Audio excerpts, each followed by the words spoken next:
Car లేదు, driver లేడు. సమయానికి దగ్గరుండి చూసుకోవాల్సిన ఆడది కూడా ఇంట్లో లేదు.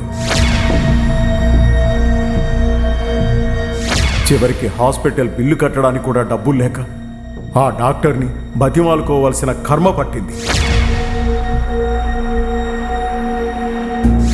ఇవాళ నా మనసు చాలా చాలా గాయపడింది. అదెవరి వల్లో ఈ పాటికి నీకు అర్థమయ్యే ఉంటుంది.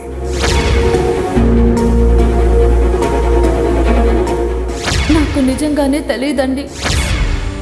ఇన్నాళ్లుగా రాణిగారు మాధవి స్థానంలోనే ఉన్నారు. ఎంతో మంచిదానిగా ఎన్నోసార్లు మా నాన్నగారి చేత శభాష్ అనిపించుకున్నారు. అలాంటి మనిషి మా అమ్మకి సీరియస్గా ఉంటే హాస్పిటల్కి వెళ్ళకపోవడం ఏంటి? నాతో క్లినిక్కి వస్తానని కూడా రాకుండా ఆఖరి క్షణంలో ఏదో పర్సనల్ పనుందని ఎందుకు చెప్పినట్టు?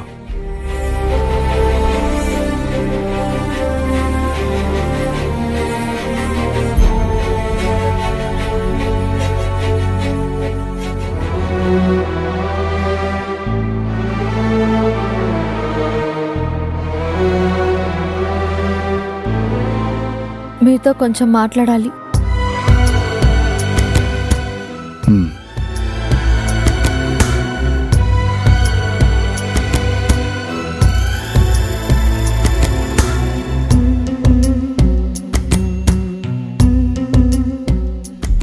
ఇవాళ ఏం జరిగిందో మీకు అర్థమైందని అనుకుంటాను. నా గురించి నందిని చెప్పింది నిజం కాదు. తను నాకు హాస్పిటల్ నుంచి కాల్ చేసినట్టు మీ వాళ్ల ముందు అబద్ధం చెప్పింది. రాణిగారు, మీ మాటల్ని మిమ్మల్ని నేను తప్పకుండా నమ్ముతాను. కానీ నందిని ఎందుకు అలా చేస్తుందో నాకు అర్థం కావడం లేదు. ఇంకెందుకు, పెద్దవాళ్ల ముందు నన్ను బాధ్యత లేని దానిలా నిరూపించడానికి. అందువల్ల నందినికి ఏం లాభం? వక్రబుద్ధి ఉన్న వాళ్ళకి అన్ని వంకర ఆలోచనలే వస్తాయి. ఇప్పుడు అందరి దృష్టిలో నేను మాధవిని. ఈ ఇంటి కోడలు కావాలని ఆశపడ్డ నందినికి శత్రువు మీ భార్య మాధవి. మాధవిలా ఉన్న నేను ఎలాగైనా ఈ ఇంటికి దూరం చేసి మీకు దగ్గరైపోవాలన్నదే నందిని ఆశ, ఆకాంక్ష కూడా. చిచి, ఇలాంటి స్థితిలో కూడా నందిని నా గురించి అలా ఎలా ఆలోచిస్తుంది? పంతం, ఎలాగైనా తను అనుకున్నది సాధించాలనే పంతం నందినిది. తను ఈ ఇంటి కోడలైతే అందర్నీ మాయ చేసి ఎలాగైనా సరే చక్రం తిప్పాలనే దురాశ ఆ బాబురావు గారిది. అందుకే ఈ కుట్రలు కుతంత్రాలు అన్నీ. ఎంత దుర్మార్గంగా ఆలోచిస్తున్నారు. మాధవిని మర్చిపోయి నేను, చిచి, అది ఈ జన్మకి జరగదు. అది నాకు తెలుసు, కానీ వాళ్లకు తెలియదు కదా. అసలే ఆరోగ్య సమస్యల్లో ఉన్న పెద్దవాళ్లకి సేవలు చేస్తున్నట్టు నటిస్తూ మచ్చుక చేసుకుంటే వాళ్లే మాధవి లేదు కదా అని మిమ్మల్ని ఒప్పిస్తారని గుడ్డి నమ్మకం. వాళ్ల ప్రయత్నాలకి అడుగడుగునా నేను అడ్డు తగులుతున్నానని నా మీద కోపం, కక్ష. నేనుండగా వాళ్ళు మిమ్మల్ని ఏమీ చేయలేరు. ఆ తండ్రి కూతుళ్ళకి అది కూడా తెలుసు. అందుకే నేను అందుబాటులో లేను అనే ఒకే ఒక్క కారణం చూపించి కట్టుకథలన్నీ కల్పించి నన్ను దోషిలా నిలబెట్టారు. కన్నీటి సాక్షిగా నేను చెప్పేది అక్షరాల నిజం. ఎవరు నమ్మినా నమ్మకపోయినా నన్ను మీరొక్కరు నమ్మితే చాలు.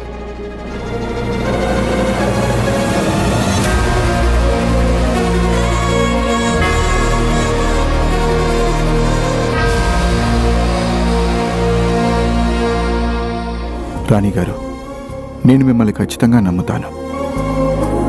కానీ మనసు విప్పి నాతో అన్నీ చెప్పిన మీరు ఏ పర్సనల్ పని మీద వెళ్ళారో అది మాత్రం చెప్పలేదు.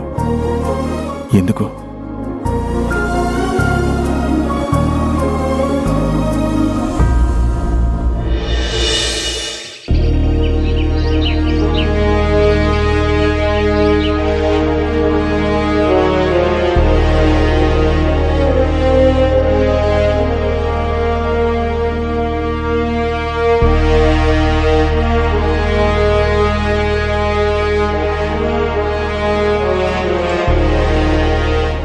అత్తయ్య,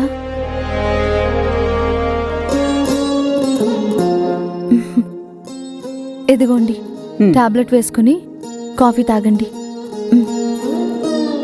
అక్కర్లేదు.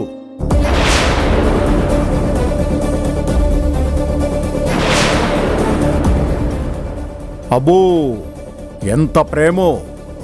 వద్దమ్మా వద్దు, భరించడం మా వల్ల కాదు.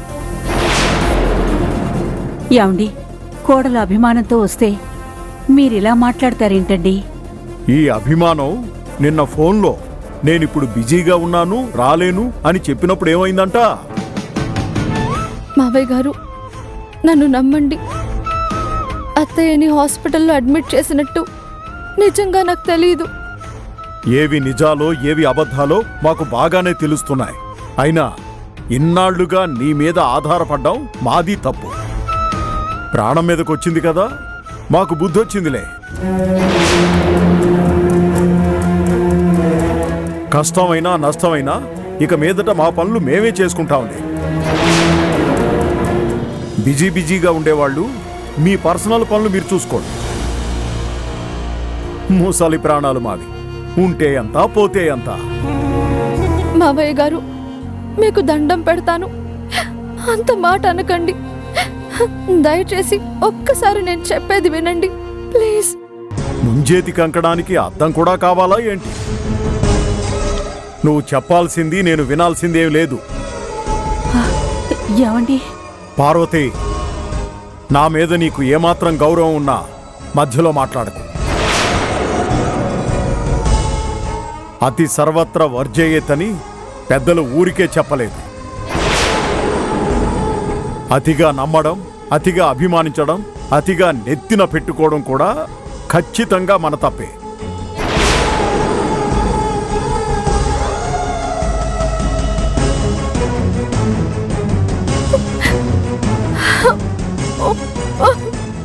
అమ్మా మాధవి,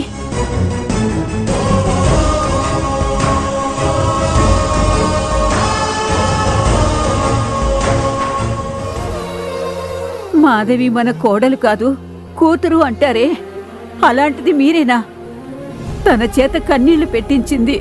నీకేం తెలుసు పార్వతి? హాస్పిటల్లో నీకు ట్రీట్మెంట్ జరుగుతుంటే ఏ క్షణంలో ఎలాంటి వార్త వినాల్సి వస్తుందోనని నా ప్రాణం ఎలా కొట్టుకుపోయిందో నాకు మాత్రమే తెలుసు. చెట్టంత కొడుకు కదల్లేని స్థితిలో ఉన్నాడు. కన్న కూతురు కంటే ఎక్కువగా చూసుకున్న కోడలు పక్కన తోడుగా నిలబడాల్సింది పోయి నేను బిజీగా ఉన్నాను అంటే నా గుండె ఎంత క్షోభపడిందో నీకెలా చెప్పను? ఏమండి, కోపం తెచ్చుకోకుండా ఒక్క మాట అడుగుతాను, చెప్తారా? నిన్న మాధవితో మీరే ఫోన్లో మాట్లాడారా? నేను మాట్లాడే స్థితిలో లేను. అందుకే నందినియే కాల్ చేసి మాట్లాడింది. అక్క రాలేదు అని చెప్పింది, అది మీరు నమ్మేశారు, అంతే కదా? పార్వతి, ఏమంటున్నావు నువ్వు? మీరే ఎన్నోసార్లు చెప్పారు కదండి, మాట అనేది ఒకరి నుంచి ఇంకొకరికి చేరేసరికి దాని అర్థమే మారిపోవచ్చు అని. అంటే నందిని అబద్ధం చెప్పిందంటావా? ఏది నిజమో ఏది అబద్ధమో నేను చెప్పడం ఎందుకు? మిమ్మల్ని మీరే ప్రశ్నించుకుంటే మీకే తెలుస్తుంది. ఆహా, ఇప్పుడు నేనేది ఆలోచించే పరిస్థితిలో లేను.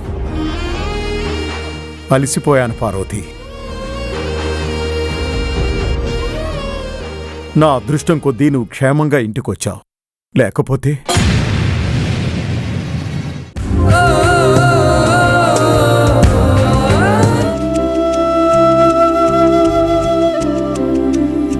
సుగుణా, రోజూ మన దగ్గరికి లేడి పిల్లలాగా గంతులేస్తూ వచ్చేది మళ్ళీ.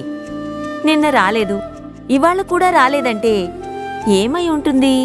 ఏమో అత్తయ్యా, వాళ్ళ నాన్న వీరయ్య దానికి బలవంతంగా పెళ్లి చేయాలనుకున్నప్పట్నుంచి పాపం దిగులు పడినట్టుంది. పద వెళ్ళి చూద్దాం. పదా.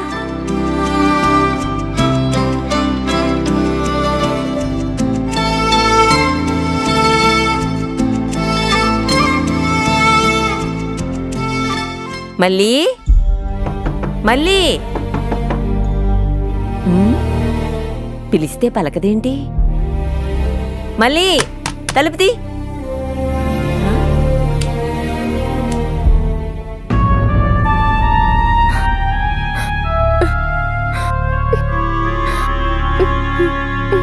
మళ్ళీ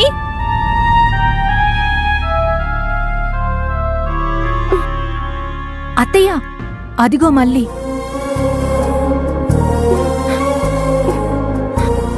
మళ్ళీ మళ్ళీ పెద్దమ్మా, ఏమైందే నీకు? అలా పడుకున్నావే? జ్వరంతో కొంచెం నీరసంగా ఉంది పెద్దమ్మా. అయ్యో, ఒళ్ళు వేడిగా ఉంది. ఏదైనా టాబ్లెట్ వేసుకున్నావా? ఉహుం, మీ నాన్నేడి? ఏమో. జ్వరంతో ఉన్న పిల్లని పట్టించుకోకుండా ఎక్కడికెళ్ళాడు? కొంచెమైనా బాధ్యత లేకపోతే ఎలా? బాధ్యత ఉన్న మనిషి అయితే మా నాన్న నాకు బలవంతంగా ఎందుకు పెళ్లి చేయాలనుకుంటాడు? అందుకని జరిగిందే తలుచుకుని బాధపడుతూ జ్వరం తెచ్చుకున్నావా?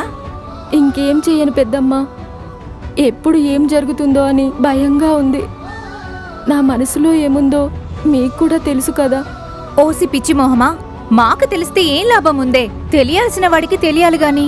ఏం చెప్పను, శివ నాకు ఎప్పుడు అంది అందనట్టే ఉంటున్నాడు. నా కోసం అన్నీ చేస్తాడు, కానీ కనీసం ఒక్కసారైనా నువ్వంటే నాకిష్టమని ఒక్కసారి కూడా అనడు. ఇదిగో మళ్ళీ, చేతులు కాలాక ఆకులు పట్టుకుంటే ఎలాంటి ప్రయోజనమూ ఉండదు. నీకు చెప్పడానికి మొహమాటమైతే నీ గురించి శివతో మేమే చెప్పేస్తాం. ఏమంటావే? నీ ఓణ్ణి పిలవమంటావా? నాకొక్కసారి శివని చూడాలనుంది. ఇక్కడికి రమ్మని చెప్పండి. సరే, శివని నేనే నీ దగ్గరకొచ్చేలా చేస్తాను. ఈసారి మాత్రం నువ్వు నీ మనసులో ఉన్నది మొత్తం శివాతో చెప్పే. ఉమ్,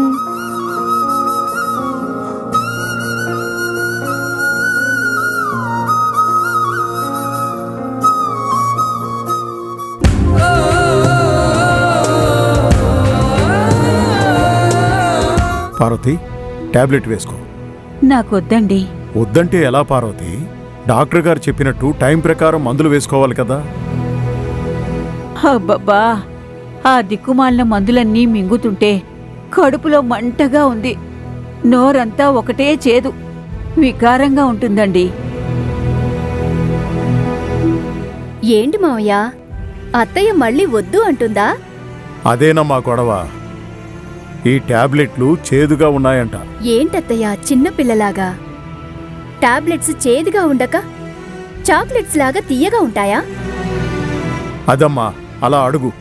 ఈవిడ గారి కోసం షుగర్ కోటింగ్ వేసిన మందులు తయారు చేయించాలో ఏంటో. ఏం అక్కర్లేదు మావయ్య, ఇలా ఇవ్వండి.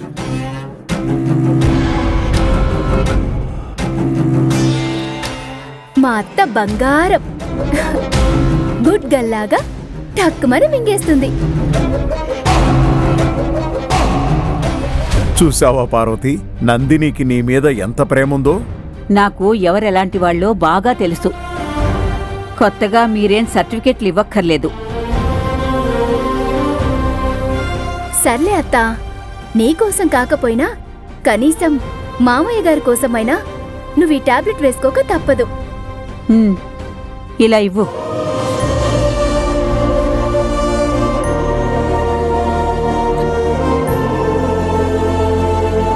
నందిని, నిజంగా నిన్నిలా చూస్తుంటే నాకు చాలా సంతోషంగా ఉందమ్మా. నాకింకో కొడుగ్గాని ఉండుంటే నిన్ను మేము మా చిన్న కోడలిగా చేసుకునేవాళ్ళం. ఇప్పుడు మాత్రం ఏం మించిపోయింది మావయ్య? ఆ దేవుడు దయ తలిస్తే నేను మీ కోడలిగా మీ ఆశని తీరుస్తానేమో, ఎవరికి తెలుసు? నందిని, ఏమంటున్నావే? ఏదో సరదాకి జోక్ చేశానత్తయ్యా. సరదాకైనా ఇంకెప్పుడు అలాంటి మాటలు మాట్లాడుకు. పార్వతి, రాసిపెట్టి లేదు గాని లేకపోతే నందిని చెప్పినట్టే జరిగేది కదా. అబ్బబ్బబ్బబ్బబ్బా, ఏం చెప్పారు బావగారు. మీ మాటని వింటుంటే చెవుల్లో అమృతం పోసినట్టుగా ఉంది. ఆ అమృతం కాదు, నాకైతే చెవుల్లో సీసం పోసినట్టుగా ఉంది. ఏదో సరదాగా అంటే అంత చిరాకు పడతావెందుకు? సరదాకు కూడా ఒక హద్దంటూ ఉండాలండి. తప్పే ఉందక్కయ్యా. ఇప్పుడు హర్ష కదల్లేని స్థితిలో ఉన్నా కూడా నా కూతురు ఆ మాట అన్నది అంటే దానికి తన బావ మీద ఎంత ఇది ఉందో అర్థం చేసుకో. రే, అనడానికి దానికి సిగ్గు లేకపోయినా వినడానికి, విని సమర్థించుకోవడానికి నీకు కొంచెమైనా బుద్ధి లేదు? ఏదో ఆయన కాస్త చనువిచ్చారు కదా అని మరీ రెచ్చిపోకండి.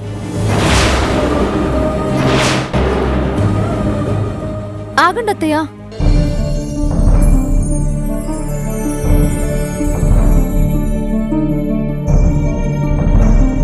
మీరింకా ఏమీ తినలేదు. పరిగడుపున మందులు వేసుకుంటే కడుపులో తిప్పుతుంది. ముందే జ్యూస్ తాగండి. మ్మ్.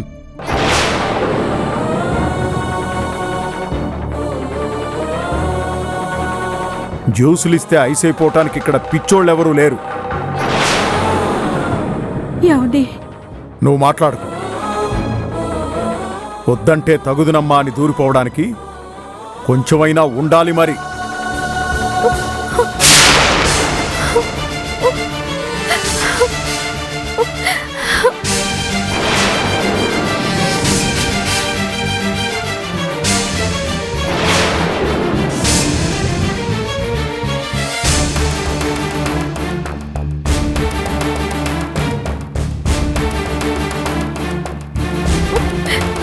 మావయ్య,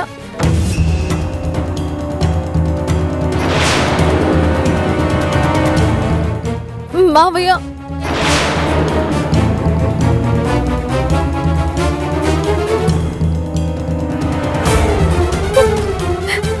మీరు నన్ను ఎన్నైనా అనండి, పడతాను.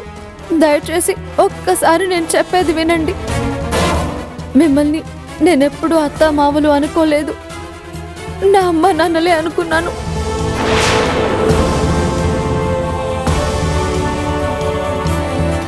అలాంటి నేను తల్లి లాంటి అత్తయ్యని హాస్పిటల్లో చేర్పించారని తెలిస్తే రాకుండా ఎందుకుంటాను? ఆ దేవుడి మీద ఒట్టేసి చెప్తున్నాను, నాకెవరూ ఫోన్ చేసి జరిగింది చెప్పలేదు.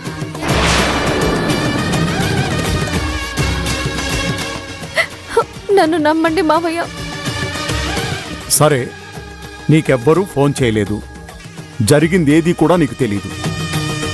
మరి హాస్పిటల్కి ఎందుకు రాలేదు? హర్షతో నువ్వెందుకు వెళ్ళలేదు?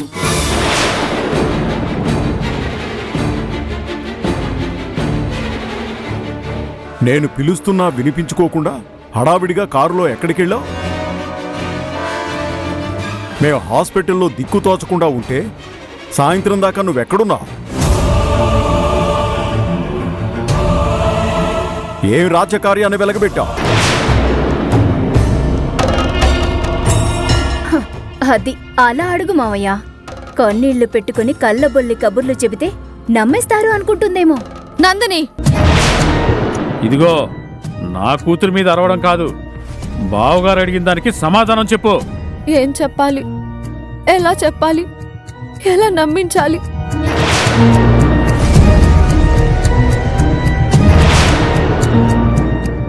ఏంటక్కా మాట పడిపోయిందేంటి? పోనీ నువ్వు చెప్పలేని నిజాన్ని నేను చెప్పనా? అదే నువ్వెక్కడికి వెళ్ళావో ఆ రహస్యం గురించి. నందిని, అంటే తను ఎక్కడికెళ్ళిందో నీకు తెలుసా? తెలుసు మావయ్య. ఇవాళ గుళ్ళో ఆ మల్లికి మన డ్రైవర్ శివాకి సీక్రెట్ గా పెళ్లి జరగాల్సింది.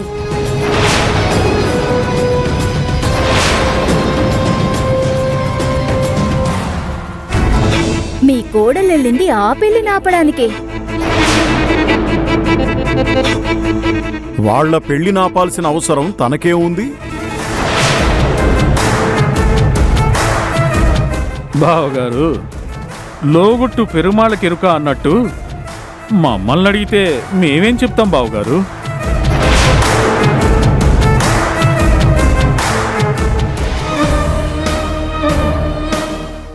ఎవరి మనసులో ఎలాంటి ఆలోచనుందో వాళ్ళకి మాత్రమే తెలుస్తుంది కదా. చిచి, వినడానికే కంపరంగా ఉంది.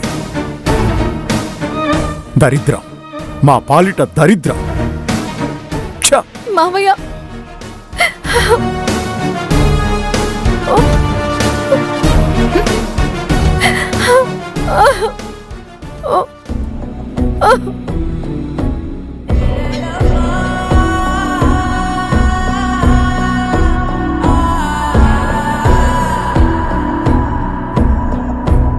పార్వతి, పూజని నువ్వు మాత్రమే చేసుకుంటే చాలదా?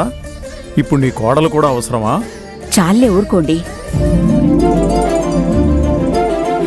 కొంత గొడవ జరిగాక కూడా సిగ్గు లేకుండా ఎలా తయారయిందో చూడు. త్వరలోనే దాన్ని ఇంట్లో నుంచి గెంటేసి నేనే తిరపెట్టుకుంటాడు.